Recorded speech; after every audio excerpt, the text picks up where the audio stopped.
Kembali lagi di Cerita Cinta Channel. Jangan lupa like, comment, and subscribe ya. Terima kasih. Dan setelah menempuh perjalanan selama 15 menit, mobil mereka pun berhenti di pinggir jalan. "Mark, kenapa berhenti?" tanya Boy. "Sebentar tuan, Nyonya Besar menelpon."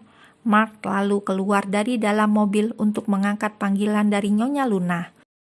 Saat Boy tengah menunggu Mark sambil menatap ke arah jendela mobil, tiba-tiba saja dari arah pintu kemudi masuk seorang wanita dan langsung menutup pintu mobil dengan menguncinya. Mark yang melihat itu langsung menggedor-gedor kaca mobil, meminta orang tersebut keluar. Sementara Boy yang duduk di kursi penumpang hanya terdiam dengan wajah yang bingung. "Sial, aku lupa cara menyetir mobil," pekik gadis itu dengan sangat frustasi karena merasa terdesak oleh orang yang mengetuk kaca mobil. Akhirnya dengan sembarang, gadis itu menginjak salah satu pedal yang ada di bawah. "Ah!" teriak gadis itu saat mobil tersebut justru mundur ke belakang dan menabrak mobil yang ada di belakangnya. "Ayo, ingat-ingat apa yang Ayah Unta ajarkan pada saat itu." Gadis itu bergumam pada dirinya sendiri dengan wajah yang panik. Bahkan karena terlalu panik dan gugup, gadis itu tidak menyadari bahwa di kursi penumpang ada seorang pria tampan yang tengah menatapnya dengan ekspresi datar di wajahnya. "Hei, buka pintunya!" Mark terus menggedor pintu mobil dan menyuruh anak buahnya untuk menghadang mobil tersebut. "Minggir!" teriak gadis itu saat melihat 3 orang pria berdiri di depan mobil. Ia menekan klakson dengan keras. "Jangan salahkan aku ya." Gadis itu hendak menginjak pedal, namun ia ragu-ragu. "Oper gigi ke posisi D1, ucap Boy. "Ah iya," gadis itu pun melakukannya lalu menginjak pedal gas. "Ah!" teriak gadis itu saat hampir menabrak pria yang mencegatnya. "Cepat injak gasnya," seru Bi dengan seringai tipis di bibirnya. Gadis itu pun menginjak pedal gas dan akhirnya menabrak mobil yang ada di depannya. "Oh ya ampun, sudah 2 mobil yang aku tabrak," pekik gadis itu dengan wajah yang ketakutan. "Banting setir ke arah kiri." Boy menggelengkan kepalanya saat wanita itu lupa mengarahkan setir hingga menabrak mobil yang ada di depannya. "Oh iya." Gadis itu pun berusaha memukul setir mobil ke arah kiri. "Oh my god," gumam Boy saat melihat kelakuan wanita yang ada di kursi pengemudi. "Maksud aku arahkan setir mobil ke arah kiri," ucap Boy sembari menepuk keningnya. Kenapa kau tidak bilang dari tadi?" gerutu gadis itu lalu mengarahkan setir mobil ke arah kiri. "Kenapa tidak jalan?" Gadis itu menatap ke arah setir mobil dengan wajah yang bingung. Boy menghela nafasnya dengan berat saat menyadari wanita yang duduk di kursi pengemudi adalah wanita yang bodoh. Bahkan karena terlalu bodohnya, gadis itu sampai belum menyadari keberadaannya. Bagaimana bisa wanita itu berpikiran ingin mencuri mobil, sedangkan otak saja dia tidak punya, gerutu Boy dalam hati. Oh ya ampun, bagaimana ini? Gadis itu panik saat melihat orang-orang tadi kembali mengepung mobil. Bagaimana bisa jalan kalau kau tidak menginjak pedal gasnya? Wah, aku lupa. Gadis itu pun segera menginjak pedal gas dan mobil pun berjalan dengan gerak yang tersendat-sendat. Namun lama-kelamaan mobil pun berjalan dengan lancar hingga membawa mereka menjauh dari tempat tersebut. Beberapa saat kemudian, akhirnya lolos juga. Gadis itu menghentikan mobilnya saat merasa ia sudah aman dari kejaran anak buah ayahnya. "Kau mau kemana?" Boy mencekal tangan gadis itu yang hendak keluar dari dalam mobil. Dek. Gadis itu pun terdiam tanpa bisa bergerak. Tubuhnya terasa kaku saat menyadari bahwa ada orang lain di dalam mobil tersebut. Dan kemungkinan besar orang itu adalah pemilik mobil yang sudah ia pakai. "Ya ampun Tita, kau bodoh sekali. Masa kau tidak tahu ada orang lain di dalam mobil ini?" gumam Tita dalam hati. "Kau mau pergi begitu saja setelah merusak mobilku?" ucap Boy dengan tegas sambil beranjak ke kursi depan. "Maaf Pak, aku tidak sengaja merusaknya, tapi aku janji akan mengganti kerusakan mobil Bapak," ujar Tita tanpa menoleh ke arah pria yang ada di sampingnya. Dengan apa kau menggantinya? Boy mendekatkan wajahnya ke arah wanita itu. Ia ingin melihat wajah wanita yang dengan beraninya mengambil alih mobil milik Mark. Tentu saja dengan uang, masa dengan daun? Ucap Tita dengan tertawa sambil menoleh ke arah pria yang ada di sampingnya. Dek! Wajah Tita dan Boy saling berhadapan dengan jarak yang sangat dekat. Mata mereka pun saling menatap satu dan lainnya. Ah! Teriak Tita dan Boy bersamaan. Ternyata kau gadis gila itu. Boy menatap gadis yang ada di depannya dengan intens. Karena gadis itu tampak berbeda saat pertama kali ia bertemu dengannya. Dulu kau menuduh aku menculikmu, dan sekarang kau mencuri mobilku dan merusaknya. Boy semakin mengeratkan cengkraman tangannya. Pak, Om, sakit. Lirih Tita sambil berusaha melepaskan cengkraman dari pria itu. Sakit kau bilang? Tita menganggukkan kepalanya dengan tatapan sendunya. Ayah unta, Tita takut. Gumam Tita dalam hati sambil menahan air mata di kedua pelupuk matanya. Kau jangan menangis, sentak Boy saat melihat kedua mata gadis itu tampak berkaca-kaca. Aku tidak menangis dan lebih tepatnya baru akan menangis. Apa boleh? Tanya Tita dengan hidung yang sudah mengembang kepis. Sebenarnya sudah sejak tadi Tita ingin menangis, bukan karena pria yang ada di sampingnya, tapi karena kelakuan ayahnya yang membuat Tita melarikan diri. Yah, dia pakai nanya. Boy menghela nafasnya. Perkataan Boy terhenti saat mendengar bunyi ponsel yang berdering.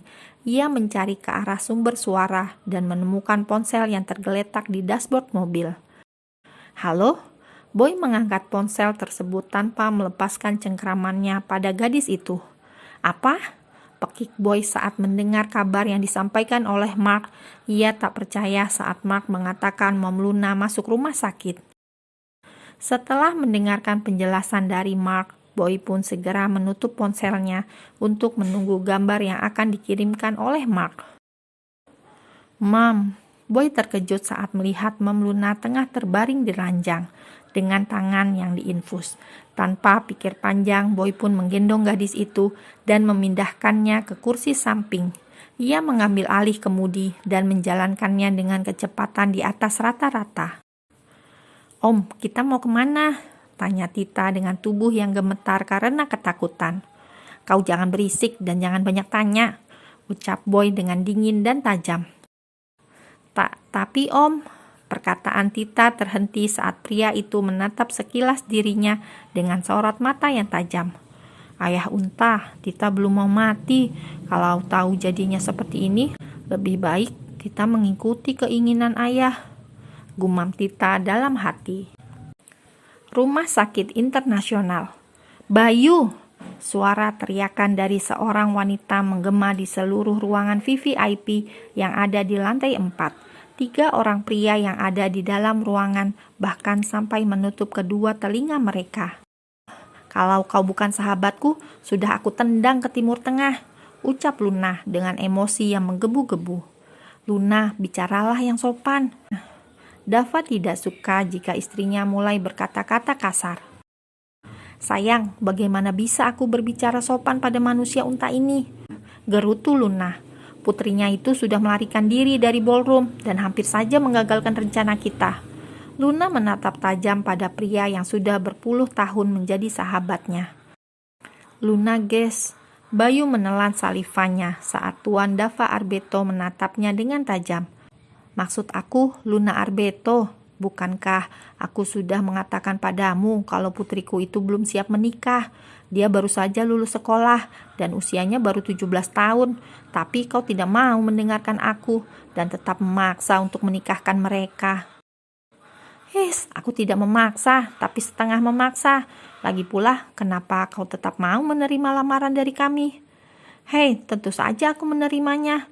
Karena yang meminta adalah sahabat sekaligus mantan wanita yang aku cintai. Dava berdehem dengan keras dan jangan lupa sorotan matanya yang menatap tajam pada Bayu. Bukankah kau menerima lamaran ini karena saham 5% dan 20 unta yang aku janjikan? Sindir Dava. Itu salah satu alasanku juga. Bayu terkekeh saat teringat saham 5% perusahaan Kens DRC yang dijanjikan oleh Dava. Bayu, dari dulu kau selalu saja mata duitan. Cibir Luna. Dan untung saja putrimu itu melarikan diri masuk ke dalam mobil putraku. Kalau tidak, kau pasti akan gagal mendapatkan semua itu. Bayu tertawa terbahak-bahak. Itu berarti saham 5% dan 20 unta itu memang sudah rezekiku. Dan anak-anak kita memang sudah ditakdirkan untuk berjodoh. Bayangkan saja dari semua mobil yang ada di Jakarta, putriku justru masuk ke dalam mobil putramu. Bayu kembali tertawa. Benar juga apa yang kau katakan. Segitu banyaknya mobil, justru putrimu melarikan diri masuk ke dalam mobil putraku. Dan saat ini dengan bodohnya, mereka berdua datang kemari tanpa tahu akan dinikahkan. Luna ikut tertawa terbahak-bahak. Benar-benar bodoh bukan? Bayu ikut menimpali dan dijawab anggukan kepala oleh Luna. Sementara Dava dan Mark yang ada di dalam ruangan tersebut hanya bisa menghela nafasnya saat melihat kelakuan dua orang yang ada di hadapan mereka yang sedang mengatakan putra dan putrinya bodoh. Tapi tunggu dulu. Bayu menghentikan tawanya. Kalian harus siapkan banyak pengawal untuk menjaga putriku agar dia tidak kabur lagi, ucap Bayu dengan ekspresi yang serius. Anda tenang saja Tuan, kami sudah menempatkan anak buah kami di seluruh titik yang ada di rumah sakit ini. Bahkan tim Delta sekalipun tidak akan bisa menembus pertahanan keamanan kita, sahut Mark. Apa kau yakin bisa mengatasi putrinya? Tadi saja kalian kecolongan sampai gadis itu bisa melarikan diri. Luna menatap pada Mark. Kami mohon maaf Nyonya. Mark menundukkan kepalanya. Sudah, kau jangan menyalahkan mereka. Putriku itu yang terlalu pintar melarikan diri, sela Bayu.